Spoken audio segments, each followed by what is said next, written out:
Ново телевизиско интервју на Република телевизија. Со мене во студиото е министерот Диме Спасов, министер за труд и социјална политика. Добро дојдовте во студиото на телевизија Република. Добро е најдов, ми представува задоволство што ќе имаме можност да поразговараме. Ве повика во студиото заради тоа што првата мерка, значи првиот зафат на новата влада се однесува токму на сферите каде што вие сте одговорен на Министерството за труд и социјална политика, а тоа се сет мерки за кои што ги опфаќаат најранливите категории на граѓани. Се разбира, грижата за најранливите категории на граѓани представува еден од врвните приоритети не само за Министерството за труд и социјална политика, туку и за целата влада. За време на кампањата излеговме со конкретна програма во која што голем дел од проектите беа насочени за подобрување на животот и квалитетот на живот на токму на овие граѓани кои што се наоѓаат во потешка состојба од другите, во потешка материјална, финансиска состојба, лица со инвалидност, со попреченост и така натаму, на кои што сакаме да изнајдеме најразлични начини да реализираме една низа на проекти со кои што ќе го подобриме нивниот живот. Од тука е и првиот проект кој што го представи премиерот на Република Македонија, тоа е од еднократниот отпис на долгови за граѓаните кои што се приматели на социјална парична помош, приматели на постојана парична помош, подолго невработени од 12 месеци кои што бараат работа, исто така граѓаните кои што се наоѓаат во социјален ризик како резултат на смрт на брачниот другар, инвалидност или пак тешка болест. Со оглед на фактот дека помина еден навистина тежок период не само во Македонија, туку и секаде во светот, проследен со најголемата светска економска криза и европската должничка криза, овие категории на граѓани реално беа оние кои што беа најпогодени. Токму поради тоа сакаме со овој проект кој што мора да напоменам дека ќе биде еднократен, да им помогнеме на токму овие луѓе, односно сите оние долгови кои што им се насобрале по основ на потрошена електрична енергија, потрошена топлинска енергија, потрошувачки кредити, платежни картички кои што се категоризирани во категорија Г и Д, и радиодифузна такса да им ги отпишеме еднократно. Исто така презентиравме и низа други мерки кои што континуирано понатаму ќе се спроведуваат, како што е на пример ослободувањето од радиодифузна такса за примателите на социјална парична помош и за примателите на постојана парична помош, законски измени кои што ги усвои владата. Дополнително низа други проекти како што е на пример забрзување на процесот на легализација на дивоградбите, на бесправно изградените објекти, токму за примателите на социјална парична помош и постојана парична помош. Ние пред извесен период направивме одредени измени со кои што за овие категории на граѓани дадовме определен попуст од 50% на чинењето на елаборатите, меѓутоа и покрај тоа тие елаборати за легализација на дивоградбите кои што се неопходни да го завршат процесот на легализација, повторно се помеѓу 6.000 до 9.000, па можеби и 12.000 денари, средства кои што не се мала сума за луѓе што се социјално загрозени. Не се мала сума за луѓе кои што имаат ниски приходи и токму поради тоа определивме бесплатно со закон катастарот, Агенцијата за катастар на недвижности да биде обврзана да изработи вакви елаборати за легализација по барање на граѓаните од кои што се приматени на социјална и постојана парична помош. Директорот на катастарот на Агенцијата за катастар Славчо Трпевски беше тука пред 2 недели, така што го образложивме тој дел. Да не толжиме во таа насока, да фатиме дел по дел, бидејќи навистина има многу теми кои што навлегуваат во секторот труд и социјална политика. Да речеме предлог законот за превенција, спречување и заштита од семејното насилство. Тоа е една тема која што е опширна и која што го зафаќа нашето општество, како што е и цело на европски и светски систем. Се разбира, ова исто така проект од нашата програма. На изминатиот период работевме на една детална и обсежна анализа, при што го анализиравме нашиот систем за заштита на жртвите од семејно насилство, меѓутоа и системите на европските држави, државите од нашето обкружување.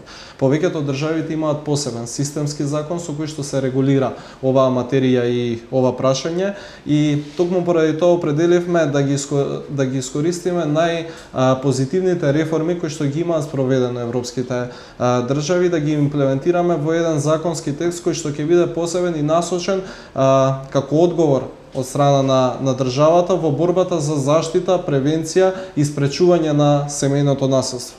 Законот во голема мера обезбедува значително поголема заштита на жртвите од семејно насилство, исто така голема заштита на децата кои што се жртви или пак присуствуваат во текот на семејното насилство, со цел да обезбедиме поголема грижа од страна на државата токму за децата преку овој закон, меѓутоа и предвидува низа нови мерки како што е парична казна од 2.500 до 5.000 евра доколку сторителот на семејно насилство не ја почитува изречената привремена мерка за заштита од страна на судот. Дополнително судот во рок од 24 часа да донесе одлука во случај кога постои опасност по животот на жртвата на семејно насилство, со тоа што одлуката која што може да ја донесе судот како привремена мерка е отстранување на сторителот на семејно насилство од домот, а не на жртвата, бидејќи досега заштитата беше насочена да се заштити жртвата, а се однесе во шелтер центар и така натаму.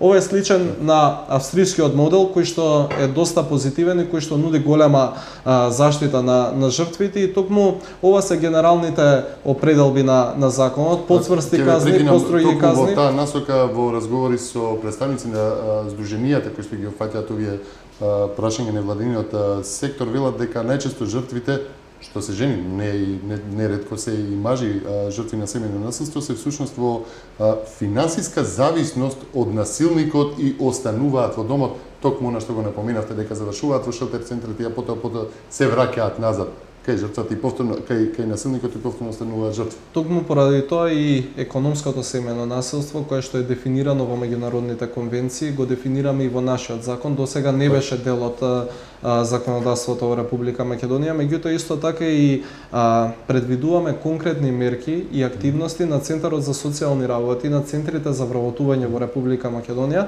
со цел на жртвата на семејно насилство да се обезбеди економска независност. Односно конкретни активности на центрите за вработување преку вклучување на жртвите во активните мерки и политики за вработување, кои што веќе повеќе години даваат резултат во насока на намалување на невработеноста, со цел на жртвите на семејно насилство кои што се економски во потешка состојба или пак материјално необезбедени, да им помогнеме полесно и побрзо да стигнат до работа. И тоа е еден дел од законот, меѓутоа исто така се определува и бесплатна здравствена заштита за жртвата на семејно насилство, интервенција од страна на полицијата и од сите надлежни институции кои што постапуваат во процесот на заштита на жртвата од семејно насилство, меѓутоа исто така и во делот на превенција, што специфично што ќе воведеме модули, посебни образовни модули во сите степени на образованието и предучилишното воспитување, кое што ќе ги учи уште од најмала возраст децата на ненасилно однесување, на почитување на разликите помеѓу мажот и жената, еднаквоста помеѓу мажот и жената и така натаму. Спомнавте намалувањето на невработеноста, односно вработувањето на жртвите, и во тој контекст се надоврза и прашањето за проектите и политиките во вашиот сектор за намалување на невработеноста. И тука има голем број на мерки. Невработеноста во Република Македонија се уште најголем предизвик и најголемо отворено прашање на кое што како влада континуирано изминатите години, меѓутоа и во наредниот временски период ќе работиме на што е можно поголемо намалување на невработеноста и отворање на нови работни места.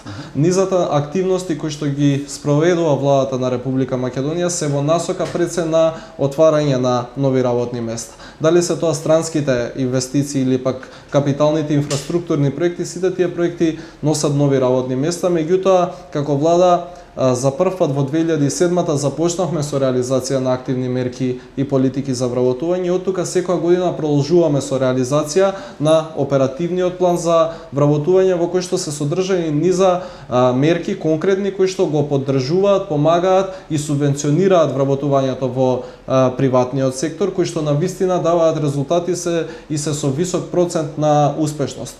Најуспешни се проектите за грант за самовработување, исто така субвенционираат субвенционирано вработување. За помладите успешна исто така мерката за ослободување од плаќање на придонеси за сите приватни компании кои што ќе вработат младо лице до 29 години, ослободувањето од 27% социјални придонеси и 10% персонален данок, мерка која што се повеќе и повеќе користат приватните компании. Само за околу 3 месеци реализација на оваа мерка која што е системска и која што ќе трае наредните 2 години, која што ќе трае вкупно 2 години, досега се вработени над 2400 млади лица во нашата држава само преку оваа мерка. Така да голем број од меркиве даваат на вистина позитивни резултати.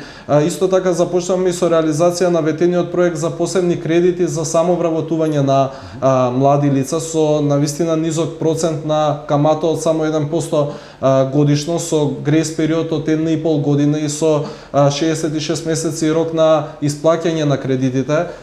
Секој младо лице кој што сака да се самовработи може да подигне ваков кредит преку Агенцијата за вработување и Македонската банка за поддршка на развојот во висина од 7.000 евра, доколку вработи плюс уште 4 лица до 23.000 евра, што исто така дополнително ќе го поттикне самовработувањето и отварањето на мали бизниси во Република Македонија, и токму во таа насока се поголемиот број на активни мерки.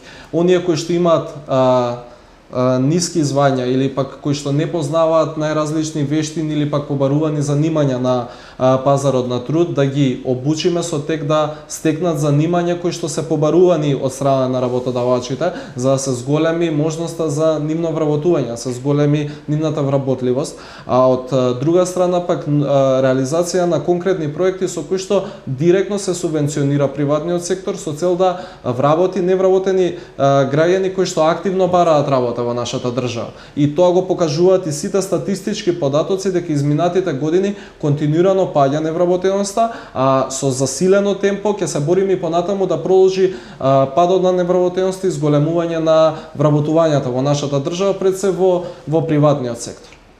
Морам да ве прашам и на почетокот кога правевме мовебет, кога разговаравме за отписот на долговите, а и сега се спомнати банките како институции. Знаејќи ги како ригидни институции, како тие реагира на отписот на долгови, а и кредитирањето за самовработување?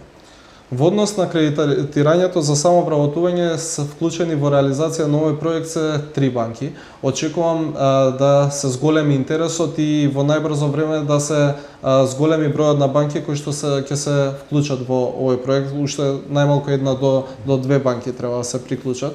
Во однос на отписот на долговите, кој што е еден навистина добродетелен и хуман проект, очекувам сите субјекти кои што се засегнати во овој закон да се приклучат, и нотарите, и извршителите, и банките, и Топлификација и Евана, со оглед на тоа што овие на вистина треба да покажат општествена одговорност и сите заедно да им помогнеме на граѓаните кои што се наоѓаат во социјален ризик и во тешка финансиска и материјална состојба. Да се навратиме на проектите кои што задираат во вашата сфера. Посебно повеќе проекти се насочени кон грижата за децата. Од отворање на детски градинки до кампањата на секој дете му е потребно семејство, преку бесплатен летен одмор за 2000 деца во социјален ризик, како и грижа за децата без родители и родителска грижа.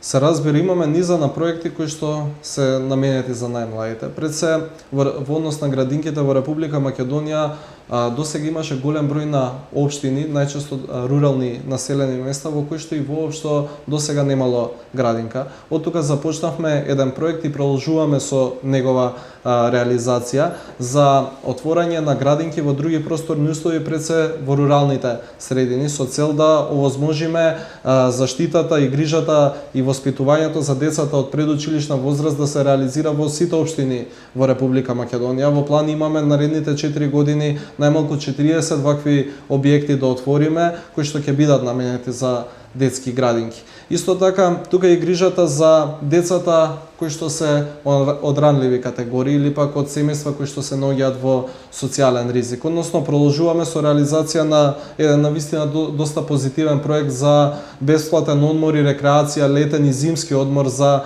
децата од социјално ранливи категории, со цел да им овозможиме и да им дадеме можности тие да отидат на одмор. Можеби нивните родители немаат доволно финансиски средства, меѓутоа тоа не значи дека ние како институции, како влада можеме да им помогнеме, се разбира, со овој проект и едноставно не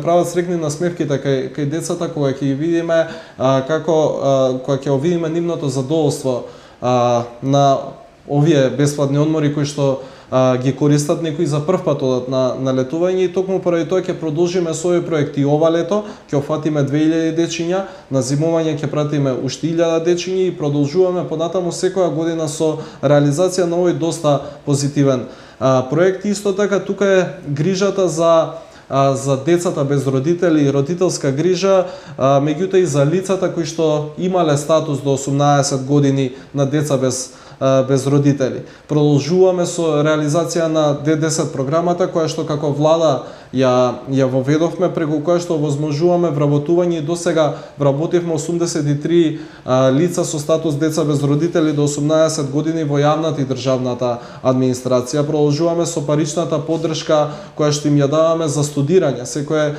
дете кое што ќе се запише на било да е на постдипломски студии, на магистарски или пак на студии да добие паричен надоместок од 12 до 24 илјади денари со цел да му помогнеме во стекнување на диплома, да го заврши високото образование и да застане на правилен пат, да полесно и побрзо да се стекне со работа. И голем број на низа други кампањи кои што и активности и проекти кои што се насочени токму кон оваа категорија на деца. Наша цел е континуирано да им помагаме на децата со пречки во развојот, на децата кои што се од посиромашни семејства, на децата без родители и родителска грижа. И тука станува збор за еден сплет пакет на проекти со кои што континуирано ќе се подобрува животот на овие деца. Се беше објавен извештајот на Стейт департментот во однос на трговијата со луѓе и жртвите на трговијата со луѓе, во кој што беше ставено напоменат да децата кои што питачат и луѓето кои што питачат бидат третирани како жртви на трговија со луѓе во однос на токму на тој проблем. Децата кои што се злоупотребуваат и што не се вклучени во системот на образование, воопшто што се приморани да питашат на улиците, се презема ли нешто? Секако дека се превзема. Тоа е проблем со кој што се соочуваме секојдневно во градовите, каде што особено преку лето и топлиот период веќе се на секоја раскрсница. Тоа е проблем, би рекол, во голем број на држави, речиси во сите, и ние во Република Македонија најдовме начин, според мене, системски како да влијаеме на овој проблем. Направивме измени во Законот за семејство пред отприлика 6 месеци, со кои што наведувањето и користењето на дете за питачење го класифицираме како тешка злоупотреба на родителските права и должности, како грубо занемарување на истите. Од тука предвидовме постапка.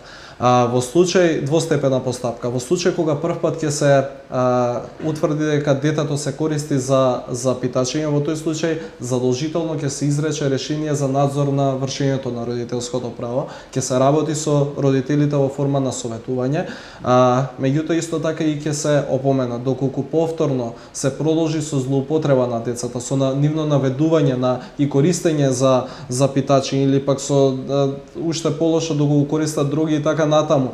Во тој случај Центарот за социјални работи задолжително времено ќе го одземе детето од родителите, ќе покрене судска постапка за одземање на родителското право и ќе покрене кривична пријава против родителите кои што го злоупотребуваат и занемаруваат реално детето со цел да обезбедиме негова заштита. Според мене веќе на терен се гледаат резултатите. Само изминатата недела се поднесоа десетици кривични пријави против вакви неодговорни родители кои што навистина ги кршат своите права и должности и ги злоупотребуваат и занемаруваат Децата се наоѓа во прилично тешка здравствена состојба. Ние утврдивме дека после секое утврдено питачење дете кое што питачи ќе се провери неговата здравствена состојба со цел да обезбедиме неопходна заштита и верувам дека на долг рок ова законска измена ќе даде плод, односно ќе обезбеди поголема заштита на децата, бидејќи тие ни се приоритет. Како да ги отстраниме од улиците со цел да ги вклучиме во образованието, со цел да им помогнеме да живеат во едни нормални и здрави услови. А при тоа да не се наруши родителското право или да се оттргне од родителските преградки, што би се рекло, нели? Во секој случај, меѓутоа, доколку се продолжи со континуирана злоупотреба на децата, во тој случај треба да се стави линија и треба да се заштитат децата со оглед на злоупотребата. Така. Од децата да преидеме на повозрастните, или би рекол највозрастните граѓани во Република Македонија. Пензионерите добија повеќе бенефити, тие се благодарни. Во дел од анкетите кои што ги спроведовме со Република Телевизија, нашите екипи регистрираат задоволство. Тоа продолжува и сега, наречено има проширување на проектот домашна визита, дополнителна грижа за граѓаните во социјален ризик, потоа банјско-климатската рекреација. Има ли тука новости? Се разбира дека има новости практично во сите делови. Едноставно, пензионерите или пак постарите лица во Република Македонија се оние наши сограѓани кои што учествувале во изградбата на оваа држава и ние и како влада, меѓутоа и како помлади генерации им ја должиме целата почит, меѓутоа и должиме и да реализираме проекти со кои што ќе го подобруваме нивниот живот. Токму поради тоа реализиравме голем број на проекти, меѓутоа и продолжуваме и понатаму со нивна реализација. Продолжуваме со реализација на проектот бесплатна банјско-климатска рекреација. Овој проект до сега го искористија над 22.000 пензионери, плюс дополнително оваа година ќе го искористат уште вкупно 5.000 пензионери. Од 2015 година исто така продолжуваме и со проектот бесплатен туристички викенд за пензионерите, секако со предност за оние кои што имаат пониски пензии, кои што се наоѓаат во потешка материјална состојба. Исто така веќе со формирањето на владата се стави во сила одлуката за тие да имаат бесплатен градски превоз во Скопје и во Недела, а дополнително денес беше промовирана и мерката за бесплатен железнички превоз за пензионерите, односно за постарите лица од 64 години за мажи и 62 години за жени, секоја втора недела од секој месец, односно во месецот еден викенд, петок, сабот и недела, вториот викенд од секој месец, да може да ја користат исто така и ова бесплатна услуга, меѓутоа исто така се обрна внимание на младите со цел и тие да добијат одредени поволности. Токму поради тоа следат и до сега започнавме со реализација на низа на мерки кои што се насочени за поттикнување на вработувањето кај младите, како што кажав, ослободувањето од плаќање на придонеси, поволните кредити, меѓутоа во план имаме и во 2015 да донесеме посебен оперативен план за активни мерки и политики за вработување, при што планираме да издвоиме до околу 5 милиони евра годишно за реализација на голем број на вработување, односно за субвенционирање на голем број на директни вработувања. Исто така веќе од денес одлуката беше објавена, тие ќе добијат секој трет викенд од месецот, односно третиот викенд, петок, сабот и недела бесплатен железнички превоз, исто така ќе добијат слободен четврток, односно бесплатни влезници за студентите во кината, во државните кина, во театрите, во музеите, бесплатен превоз на жичарницата на Милениумскиот крст, исто така бесплатен железнички превоз со цел да ги офатиме и младите во реализацијата на проектите со кои што се подобрува животот на практично на сите наши граѓани. Сите овие проекти ги носите со една страст, би рекол, една енергија која што вие како прв ден да сте министер, имате неполни 30 години, како се справувате со сите овие проекти што се на вас? Искрено, обемот на работа е навистина широк и Министерството за труд и социјална политика навистина покрива широк спектар на области. Напорно и не едноставно и не е лесно. Меѓутоа, секако соработувајќи со добар тим кој што ми дава на вистина поддршка и на кој што на моите соработници сум им на вистина благодарен, а од друга страна реализирајќи проекти со кои што директно се влијае за подобрување на животот на граѓаните, се реализираат проекти со кои што на вистина се дава голема поддршка на одредени категории кои што можеби досега не добивале одредена помош од страна на државата. Надлежностите на Министерството и покрај тоа што се широки, на вистина имаме можност да влијаеме и за реализација на мерки кои што го поттикнуваат вработувањето, кој што е на вистина сериозен предизвик и на кој што сериозно работиме за намалување на невработеноста во нашата држава. Меѓутоа исто така имаме и голем број на проекти кои што ја опфаќаат социјалната и детската заштита и грижата за ранливите категории на граѓани.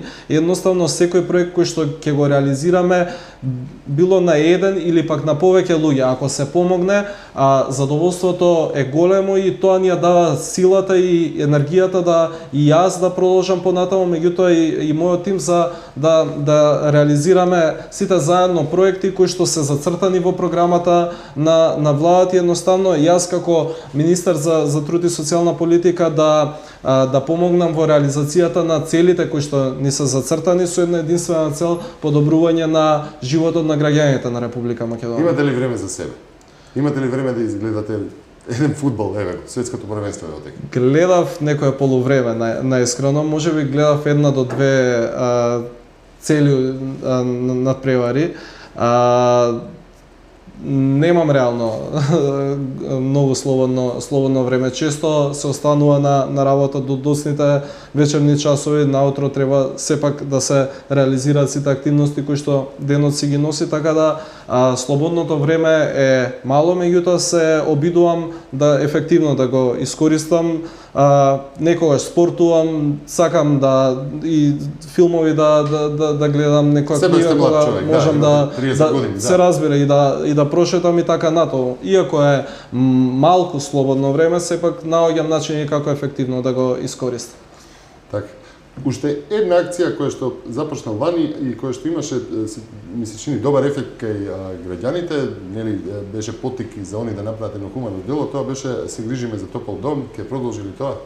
Ќе продолжи акцијата Се грижиме за топол дом. Се работи за една акција со која што сите заеднички им помагаме на оние кои што помалку имаат од нас, односно заедно со граѓаните кои што имаат вишок на мебел, опрема по куќнина, истата да ја донираат на оние кои што немаат. Досега од прилика се реализира над 1300 донации, преку кои што се помогна на околу 1500 семејства кои што се во потешка материјална состојба и се наоѓаат во социјален ризик.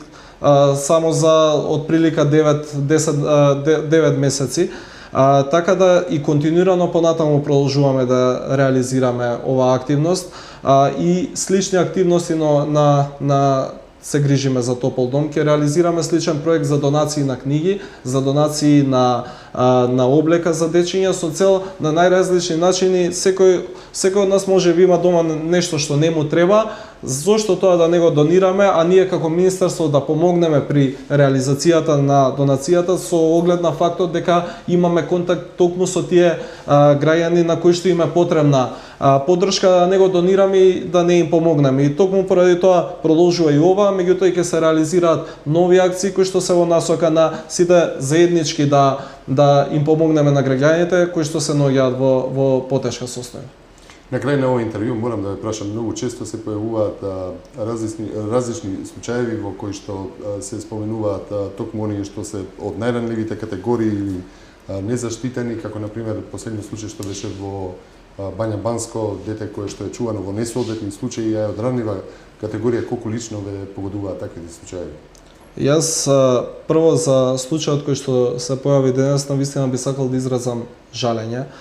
Веднаш по добиените информации од страна на извештајот на Народниот правобранител дадов наредба и на социјалната инспекција да започне детална и темелна постапка за да ги испита сите аспекти на овој случај и постапувањето на надлежниот центар за социјални работи кој што го упатува детето во установата, меѓутоа и постапувањето на вработените во заводот Бања Банско, со цел да ги испитаме темелно и детално сите одговорности, дали и кој постапувал спротивно на закон, спротивно на процедурите, дали постапувал неетички, неправилно и незаконски.